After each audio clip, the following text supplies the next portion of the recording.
This video is in relation to the New Zealand Qualifications Authority Unit Standard 29399. As you can see on the screen, it is demonstrate and apply knowledge of trade calculations to solve problems for mechanical engineering trades. This question relates to the centre of gravity calculation. So on the screen we have the question number 7 up the top. It gives you the information with the drawing that you're going to work on. Below that, using the following formula, there's the centre of gravity formula that you're going to use, and I'll explain on the board when we start to do the calculation. So this is the beam that I am going to do the calculation on. You can see that it is a length of RHS, 200mm square, 9mm thick, and it's got two boxes of MIG wire sitting on it and a mild steel plate. This is the drawing with the information on it. You can see in the bottom left hand corner the front elevation. All the dimensions will come from the left hand end of the beam. You can see just above the word front elevation that the length of the beam is 2 meters 188.5 millimeters. You'll see on the right hand end of the RHS that it's actually got a inclined end on it. It's been cut on an angle, but my dimension is through the center of the beam, so that I've worked out the exact length in terms of the center. The pink plate in this drawing sitting on top is the mild steel plate. Out on the isometric drawing on the right hand side, you can see that it is 600mm by 450 by 50mm plate, just a mild steel. The two boxes of MIG wire are in the green, and they are coming from the left hand end in the front elevation drawing. The top dimension just above the green box there is 1 meter 112.5 millimeters. So we take the weight for the rectangle hollow section, square hollow section if you really want to be technical. It has come from the Fletcher's Easy Steel book, and that's where we're getting the information from. So you can see on the screen I've got the 200 by 200 by 9mm thickness, and the right hand column is actually the weight per meter, so it's 51.8 kilograms per meter. In this photo I have weighed one box of MIG wire. It comes in at 16.25 kilograms. There'll be two of those. Okay, so I've got our equation up on the board. The centre of gravity. We've got our open bracket W1 D1 closed bracket plus open bracket W2 D2 closed bracket divided by the total weight. It's got these dots here. They simply mean you can put more of these in here depending on how many pieces or weights you've got sitting on the beam. My equation, as you've seen from the drawings, is a beam with two weights on it, one with a steel plate, one with two boxes of MIG wire. You are only going to have a beam in your equation with a weight on the other end of it. So we need to get some data on the board for what we're going to use in the equation. My beam is 2 meters 188 long, and I need the center of that beam. So I divide that by 2. I'm going to do it on the calculator so you can see it. So I've got 2.188 divided by 2. That gives me a center of the beam at 1.094 meters to the center line of the beam.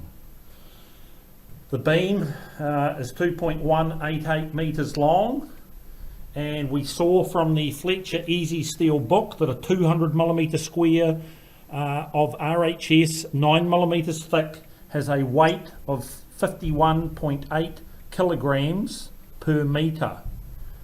So on the calculator, to get the weight of that, we have 2.188 times 51.8.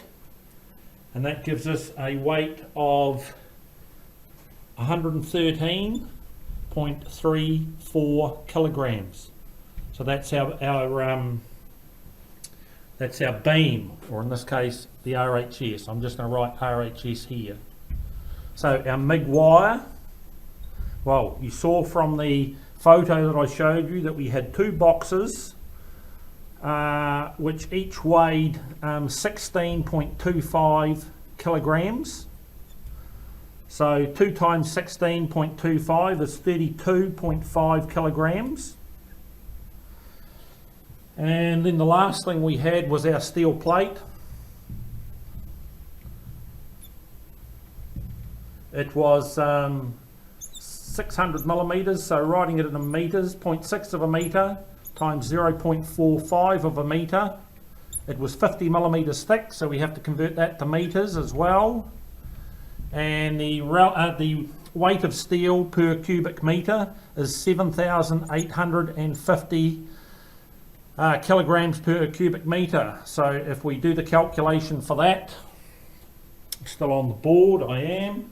So 0.6 times 0.45 times 0.05 times 7850. The weight of our plate is 105.98 kilograms to 2 decimal places. So we've got our weights in there. So using the formula, for me, open the bracket, we have W1 D1, close the bracket, plus open the bracket, W2 D2 plus W3 D3, and we want to divide that by the total weight of everything. Now when you do the equation, you need to put a double bracket on the end. If you don't do that and just do the formula divided by W, you'll get the wrong answer, because it'll actually do the division first before it does the additions, simply due to bed mass. So putting the information into the calculator, we're going to have open bracket, 2 open brackets. Number 1 will be the RHS, number 2 will be the MIG wire, and number 3 will be the steel plate. So width number 1 for the RHS was 1.094 metres times a weight for the RHS of 113.34 kilograms. Close the bracket, put a plus symbol, open the bracket. The MIG wire, the weight was 32.5 kgs times the distance from the drawing was 1.113 metres. Close the bracket, plus open the bracket for the steel plate.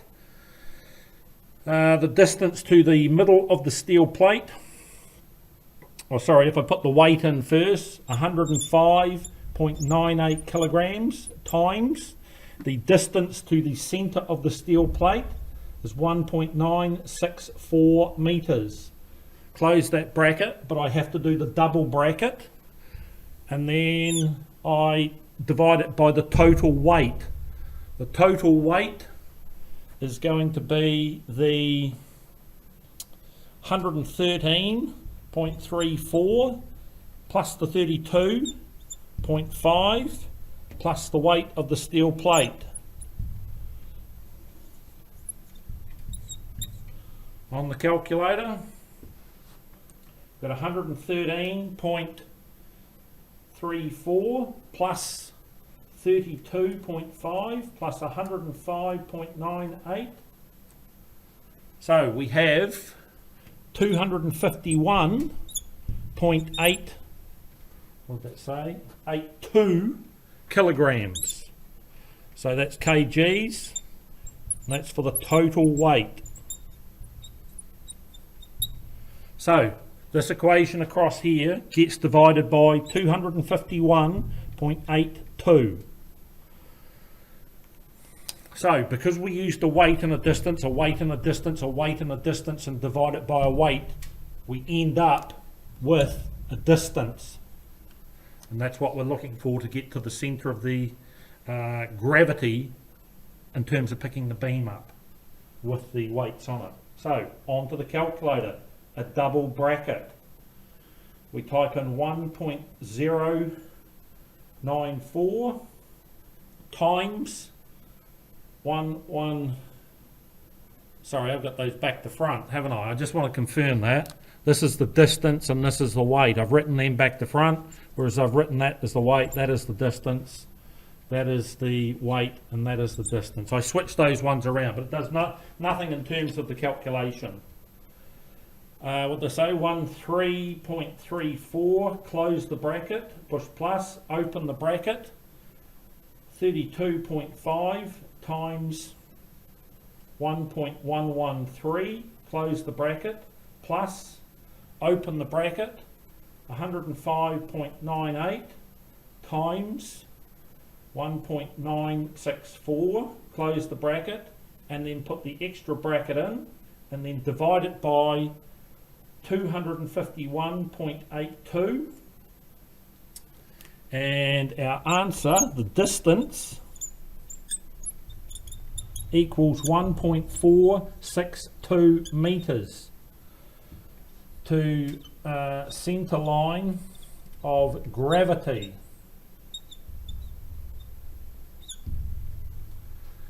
So I had my formula, I worked out my distances and weights, I simply plotted them into the equation, remembering to put extra brackets at the end to complete that line before I divide it by the 251.82, which is the total weight in kilograms of the beam, of the MIG and the steel, and I get a distance, which was what I was looking for in metres. Distance equals 1.462 metres to the centre line of gravity in terms of lifting the beam. So just remember that. As I said, the ... means you can simply put extra weights in, as I did. I put an extra one here. You've only got 2 to work with and the total weight. By adding another one, you can put as many as you want onto a beam to determine the centre line of gravity. So here is the completed beam, sitting on a bit of an angle. You can't see that it's sitting level, but it actually is. Putting the spirit level on the plate, it's only a light spirit level, so it doesn't change the equilibrium of the beam. It still sits pretty horizontal, and just a close-up view of the spirit level itself. So as you can see in the photo, the bubble is sitting between the 2 black marks on the spirit level, which indicates the beam is sitting absolutely level. So that's how you do a calculation for a centre of gravity of an object that you need to lift up, maybe with a forklift, a crane, anything like that. Thank you.